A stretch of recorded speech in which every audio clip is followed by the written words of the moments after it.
This story, Audio 19, Starting Over.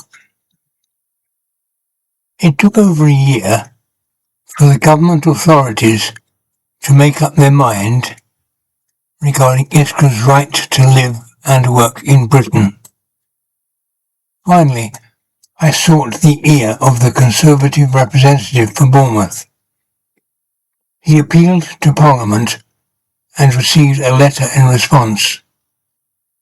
The details in the letter were incorrect, and Iskra wrote a new letter. That letter was sent to Tony Blair's Parliament. A reply came allowing Iskra the right to remain. This reminds me of Sweden. Iskra's time to stay, 1 month, was coming to an end. We showed up at the immigration office and asked for more time. The answer was no. I turned around and told Iskra, and moments later showed myself to the person who had said no.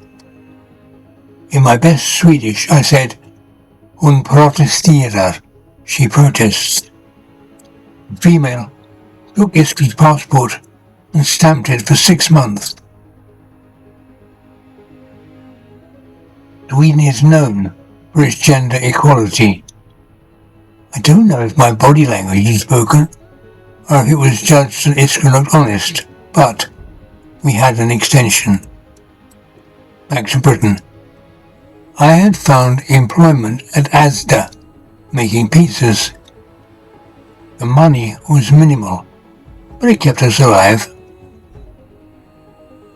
We found a tiny attic room in an old hotel.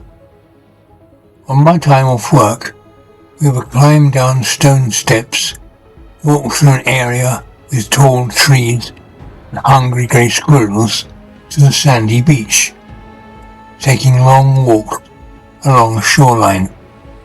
Fond memories. We had met close to the sunny beach shoreline in Bulgaria. Now we had come to an English tourist equivalent.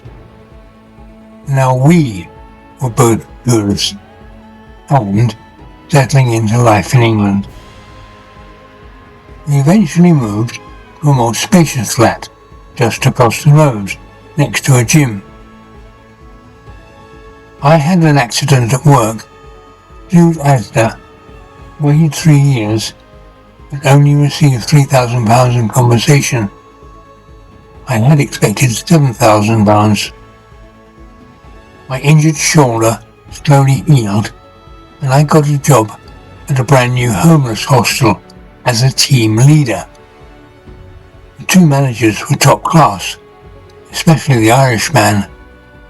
I learnt quite a bit about human nature through this employment. I wanted to support Iskra in her health therapy, which led us to look for a better place to live. We looked at many flats, but none was suitable. Eventually, we found a flat in Southampton, on the edge of a river, where teams of rowers would train.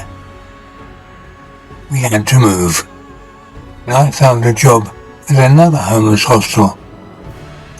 A disagreement with the manager there caused me to lose that job. In the meantime, Iskra became a British citizen.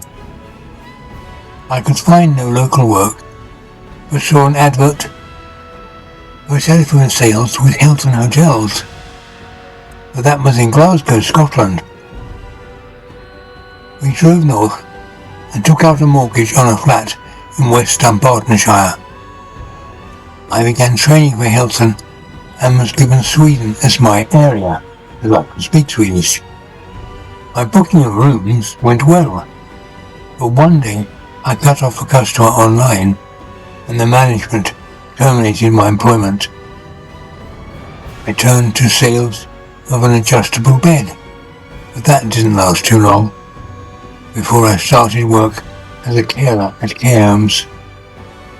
After a while, I found out that the pay was better doing the same work for an agency, New Cross, and then later for the Scottish Nursing Guild, whose pay was substantially better. Starting over and becoming regular, but we survived and even thrived.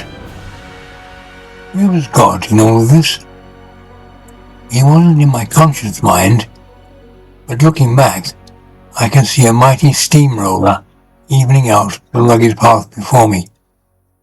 Soon, my chance to serve was to come. More in the next upload.